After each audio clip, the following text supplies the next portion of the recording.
The forge burned hotter than 3 dying suns, and I was absolutely certain this human was going to kill herself. My name is Krell, junior metallurgist from the Von Thor Collective, and I had traveled 47 light years to learn the secret of human steel. What I got instead was a sweaty woman with hair tied back in a rag, who kept muttering obscenities at a lump of glowing metal like it had personally insulted her ancestors. "Are you going to stand there gawking, or are you going to pump that bellows?" she barked, without looking up. Her name was Margot de Vries, master bladesmith, and apparently my new teacher. The guild had assured me this placement would reveal the mysterious techniques that made human weapons the most sought-after items in 17 sectors. Instead, I was being asked to perform manual labor. "I thought I was here to observe advanced forging protocols," I said, trying to maintain diplomatic composure. "You thought wrong." She slammed her hammer down, and sparks exploded across the workshop. "Observation gets you theory. Theory gets you garbage blades that shatter on the first swing. Now pump." I grabbed the bellows handle with my lower manipulators, deeply regretting my career choices. The other apprentices had gotten better assignments. My clutchmate Ven was studying quantum mechanics with the Mars Institute. Thrax was learning agricultural innovations on the colony worlds. And here I was, sweating through my thermal regulation membranes in a converted warehouse that smelled like burning coal and disappointment. Margot pulled the steel from the flames, and even I could tell something was wrong. The color was uneven, the glow patchy.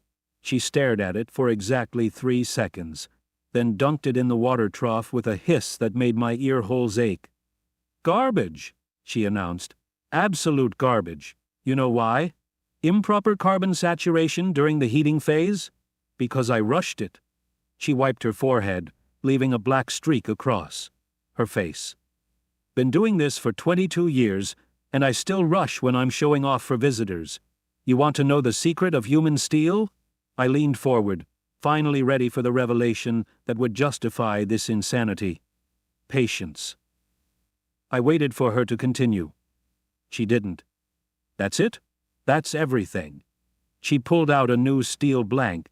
"This one longer and slightly curved. This one's for a client on Kepler Station. Paid 18 months in advance. You know what he's paying for? Not the metal, not my reputation. He's paying for the 400 hours I'm going to spend getting this right. 400 hours for one blade? Give or take." She positioned the steel in the coals with movements so precise they might have been choreographed. "Heat it too fast. The grain structure goes wrong. Fold it wrong? You get weak lines. Quench it wrong. It shatters. Rush any single step, and you've got an expensive piece of trash." Over the next 6 hours, I learned that humans were either the most stubborn species in the galaxy or completely insane. Possibly both. Margot heated the steel 17 times. Between each heating she hammered it flat, folded it over itself, and hammered it again. The workshop rang like a percussion concert performed by someone who hated music. My auditory sensors would be processing that ringing for days. "Count the folds," she said during the 8th repetition. "Why does the number matter? Because 16 folds gives you 65,000 layers, 32 folds gives you 4 billion, and if you lose count, you start over. That seems inefficient." She laughed, which mostly sounded like coughing. "Efficiency is what you do when you want something cheap. I don't make cheap." A chime echoed from somewhere in the back of the workshop. Margot straightened, rolled her shoulders with several disturbing cracks, and set down her hammer. "Break time. You hungry?" I wasn't sure my species and hers had compatible nutritional requirements, but I followed her to a small room that served as both office and kitchen. She pulled out containers of food that smelled aggressively spiced and offered me one. "It's vegetable curry. Probably won't kill you." I accepted it because refusing seemed ruder than potential poisoning.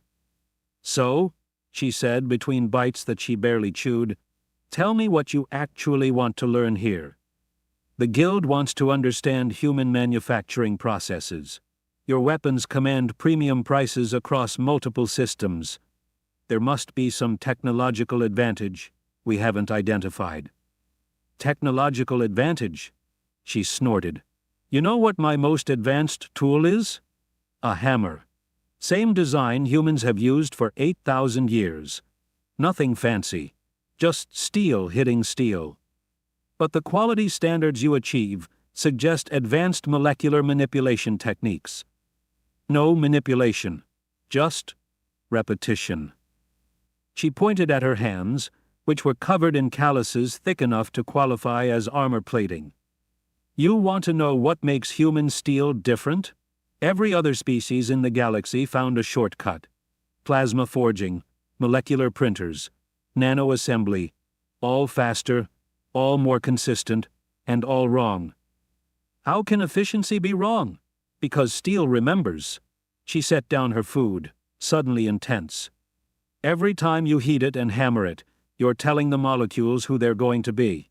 Rush that conversation, and you get steel that doesn't know itself. It cracks under pressure, shatters at the wrong moment. But take your time, fold it enough, work it until your arms feel like they're going to fall off, and you get steel that knows exactly what it is. I processed this for several moments. That sounds like mysticism. Sounds like it. Isn't. She pulled out a data pad and showed me molecular scans. Look at the grain structure of machine-forged steel. See those stress points? Those microfractures? Now look at this. The hand-forged sample was different. The molecular bonds, aligned in patterns that seemed almost organic, flowing, and interlocking like the structure of bone or shell. How is this possible with primitive techniques? Because I pay attention? She zoomed in on a section. When you fold steel by hand, you feel the resistance. You hear how the hammer rings. If something's wrong, you know it before any scanner would catch it. Machines can't do that. They follow programs. They don't listen.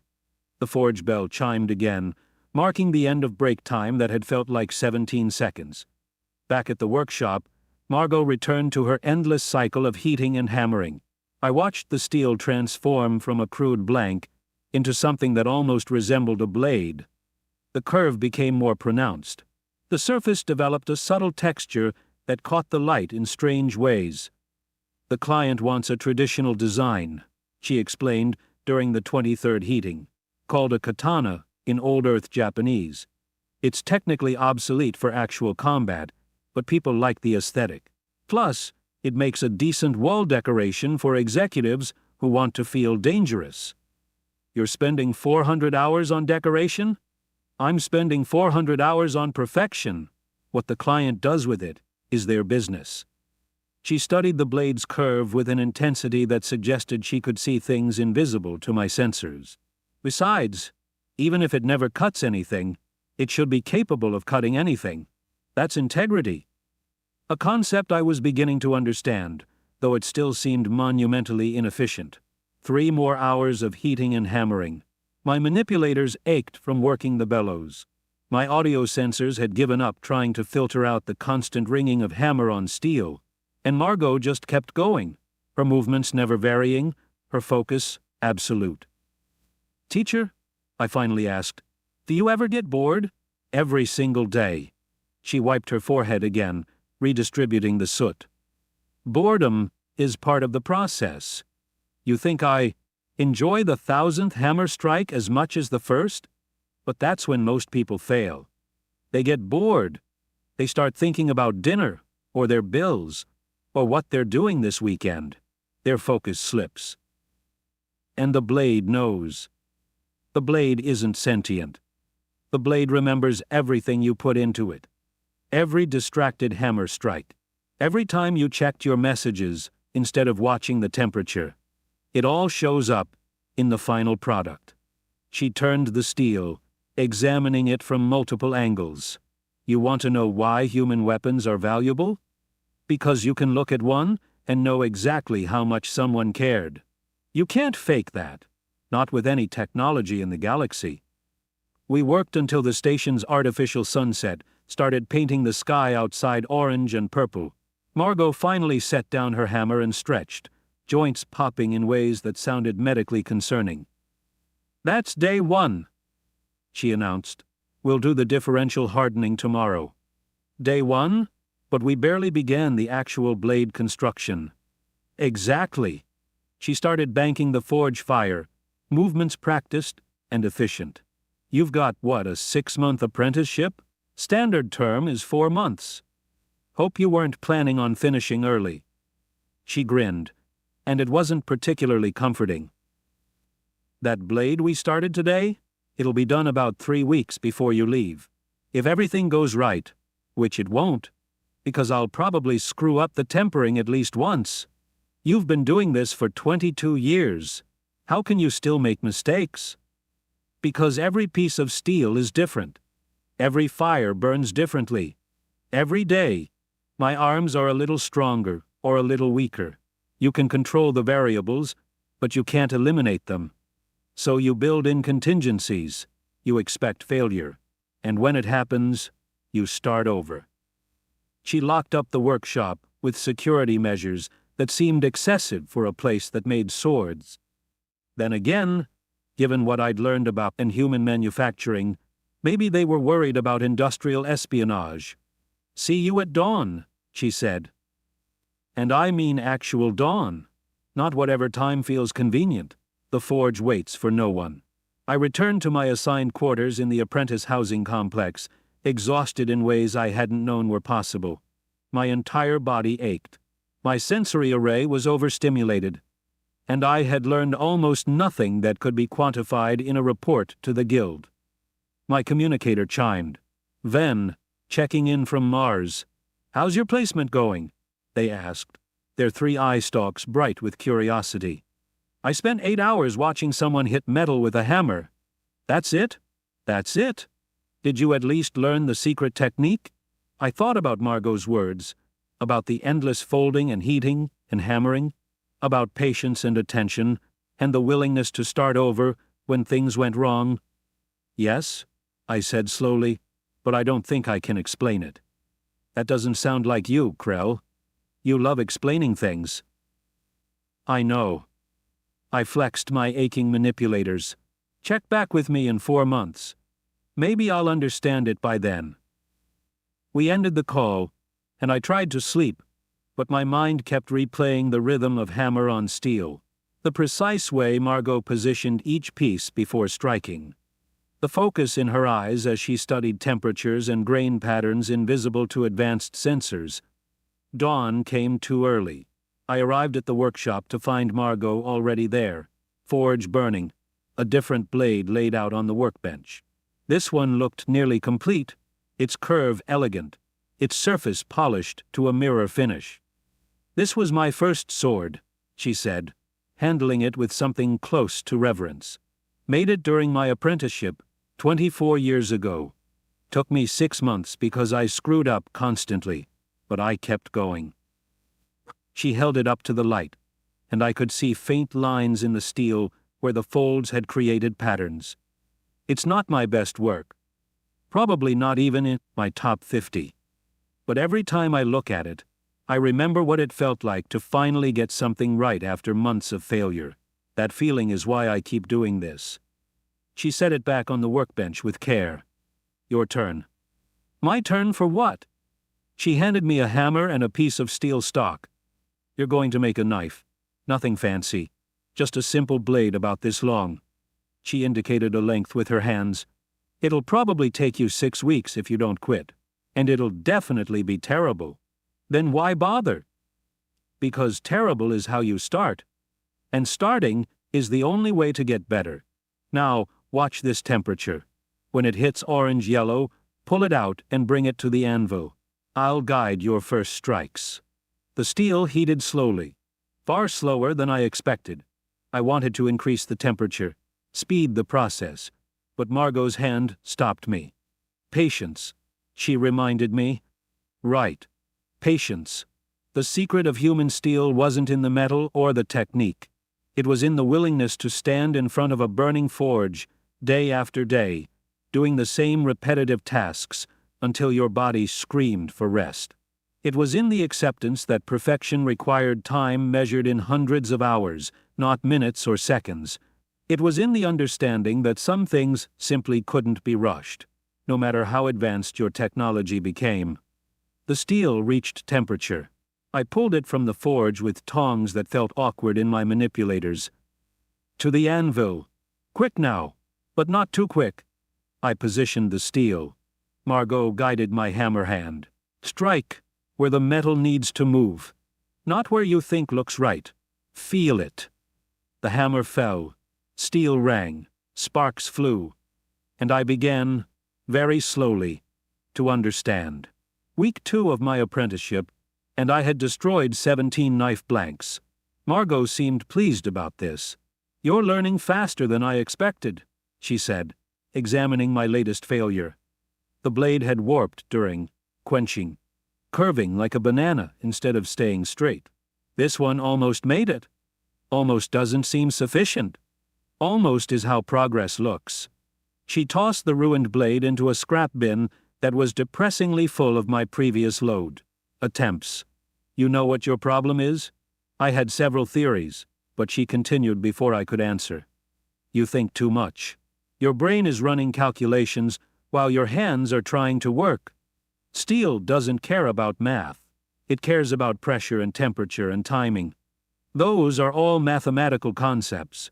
Sure, if you want to be boring about it. She pulled out a fresh blank for me. Try this. Close your secondary eyes. The ones you use for analysis. That seems counterproductive. Humor me. I complied, reducing my visual input by 40%. The workshop immediately became less detailed, edges softer, colors less precise. Now heat your steel. But don't watch the temperature gauge. Watch the color. The blank went into the forge. Without my analytical vision, I couldn't see the thermal gradients or molecular activity. Just metal, slowly shifting from gray to red to orange. See how the color moves? It doesn't spread evenly. There's a pattern to it. She was right. The heat crept along the steel like liquid, cooling in thicker sections, racing through thinner areas. I had never noticed this before because I had been too focused on numerical readouts. When it hits sunrise orange, pull it. Sunrise orange. A completely subjective description that somehow made perfect sense. I pulled the steel and brought it to the anvil. Don't aim. Just let the hammer fall where it needs to. This contradicted everything I knew about precision work, but I tried anyway. The hammer dropped, and the impact felt different. Not better, exactly. Just different. More connected. Again, I struck repeatedly, letting instinct guide placement instead of calculation. The steel flattened and began taking shape. Not the shape I had planned, but a shape that felt right somehow. Good, Margot said quietly. Now you're starting to listen. By week 4, my knife blade was recognizable as an actual blade, crooked, uneven, and aesthetically offensive, but functionally blade-shaped. The other apprentices had started visiting my station during their breaks. Most were human, learning traditional crafts that their own species had largely abandoned in favor of automation.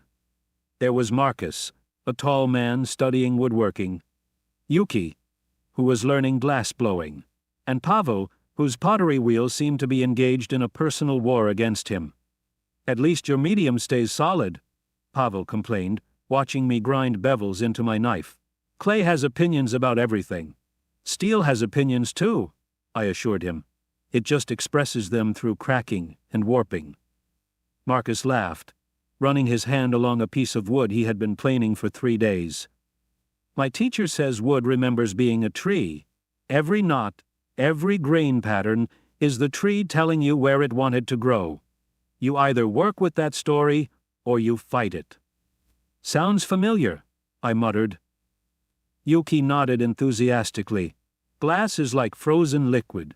If you try to force it into shapes it doesn't want, it shatters. But if you suggest directions gently enough, it flows beautifully. We had somehow formed a support group for beings tortured by supposedly primitive materials. Why do you think humans still do this? Pavel asked. They have molecular printers that could make perfect versions of everything we're struggling with. I asked Margot that, I admitted. She said something about soul, which I initially dismissed as mysticism. But now, I think she meant something else. What? Proof of effort? I held up my pathetic knife blank. Anyone can press a button and get a perfect knife. But this thing, terrible as it is, proves I spent 4 weeks learning how steel moves. That knowledge exists in my hands now, in my instincts. No one can take that away or replicate it with a machine. Marcus looked at his woodpiece thoughtfully. My teacher told me that humans went through a phase where they tried to optimize everything, make it faster, cheaper, more efficient. And they did. But something got lost. The connection between maker and object. So this is rebellion? Yuki asked.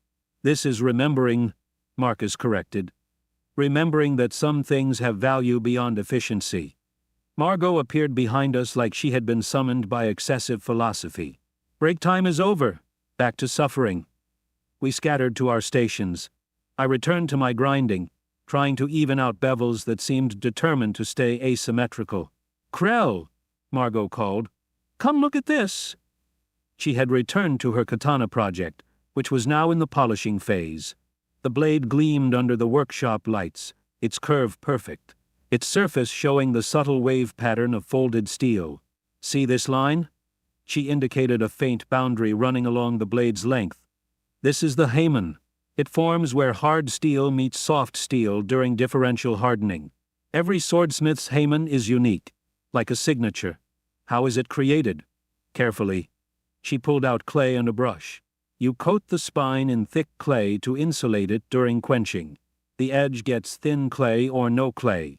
When you quench, the edge hardens fast, while the spine stays soft. Hard edge for cutting, soft spine for flexibility. And if you make a mistake, the blade cracks and you start over. She began applying clay with brush strokes that looked almost artistic. I've cracked more blades than you've probably seen in your life. Still happens sometimes. But that's the contract you make with steel. You give it your best effort, and sometimes it says no anyway. That seems cruel. That's honest. She finished the clay application and set it aside to dry. Oh, machines don't fail randomly. If a molecular printer screws up, it's because of a programming error, or mechanical defect. Something you can fix and prevent from happening again. But hand forging? Sometimes you do everything right, and the steel still cracks. Maybe there was an impurity you couldn't see. Maybe the moon was in the wrong phase. Who knows? How do you cope with that uncertainty? By accepting it. She cleaned her brushes with methodical care. Perfection isn't about never failing. It's about failing and trying again, and again, until eventually things work. She picked up my knife blank and examined it critically. This is ready for heat treating. We'll do it tomorrow. Probably won't crack, but it might. Either way, you'll learn something. That night, I couldn't sleep again, but for different reasons. Tomorrow, my blade would either survive or shatter. 4 weeks of work validated or destroyed in seconds. I tried to convince myself it didn't matter. It was just a learning exercise. The outcome was irrelevant compared to the process. I failed to convince myself of anything. Dawn arrived with my anxiety intact. Margot was already preparing the forge, her movements brisk and efficient. Ready to see if your baby survives? I would prefer not to anthropomorphize my blade. Too late. You've been calling it my blade for 3 days now. That's attachment. She grinned. Don't worry. First blade always cracks. It's tradition. That doesn't comfort me. Wasn't meant to. She talked me through the heating process. Bring it up to critical temperature slowly. Watch for the color. Not the gauge, the actual color. When it hits that specific shade of orange that exists between sunset and fire, pull it immediately. I watched my blade heat, every second, feeling like an hour. The colors shifted gradually, beautifully, terrifyingly. "Now," Margot said. I pulled the blade and plunged it into oil. The quench was violent, flames erupting from the surface, smoke filling my sensory passages. The blade hissed and steamed like a living thing in agony. Then, silence. "Pull it out," slowly. I lifted the blade from the oil. Still intact. No visible cracks. The steel had darkened, its surface now showing subtle textures I hadn't noticed before. "Well done," Margot said simply. "It survived. Now we temper it to reduce brittleness, and then you can start actually sharpening it." Relief flooded through my system in ways I didn't know were possible. My terrible, crooked, ugly knife had survived its trial by fire. "Why am I so emotionally invested in this?" I asked. "Because you made it." Margot patted my shoulder manipulator. "Welcome to craftsmanship. It's addictive." The remaining weeks blurred together in a haze of grinding, polishing, and handle construction.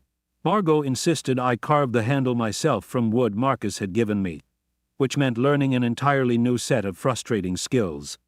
"Everything connects," Marcus explained while teaching me basic carving. "The blade wants a handle that balances it. The wood wants to be shaped in ways that follow its grain. Your hands want movements that don't cause cramping. Find where all those wants overlap." My handle ended up lumpy and irregular, but it fit my grip perfectly. Margot showed me how to secure it with pins and epoxy, creating a permanent bond between steel and wood. "Last step," she said, handing me increasingly fine polishing compounds. "Make it shine." I polished for 2 days straight, working through grits that went from rough to impossibly fine. The blade slowly transformed from dull gray to bright silver, its scratches diminishing until the surface became almost mirror-like. Finally, Margot took it from me and ran her thumb along the edge I had spent hours sharpening. "Not bad. Won't win any beauty contests, but it'll cut." She handed it back. "Congratulations. You're now a bladesmith." I made one knife. Everyone starts with one knife. Then they make another. And another. Until eventually, they make something amazing. She pulled out a wooden display box lined with fabric. "This is yours. For your first blade." I placed my ugly, crooked, beautiful knife in the box. It looked small and insignificant, but it represented 4 months of frustration and learning and tiny victories. "Thank you, teacher." "Don't thank me yet. We still need to test it."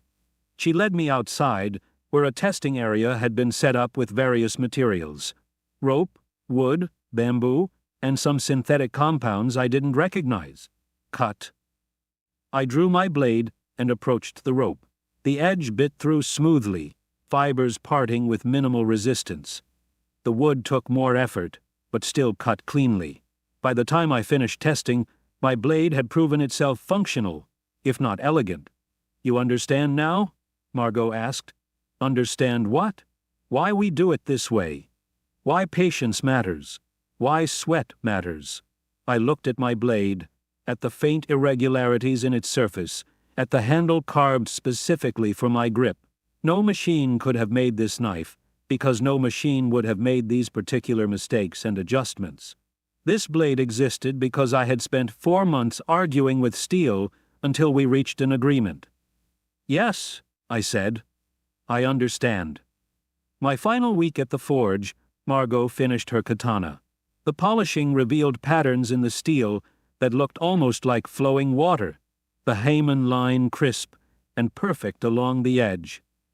412 hours, she announced, close enough to my estimate. "It's beautiful. It's adequate." But she smiled while saying it. "The client will be pleased. And more importantly, I'm pleased. That's what matters." She began wrapping the handle in traditional cord, her fingers moving in complex patterns I couldn't follow. The final product looked like something from a museum, ancient and modern simultaneously.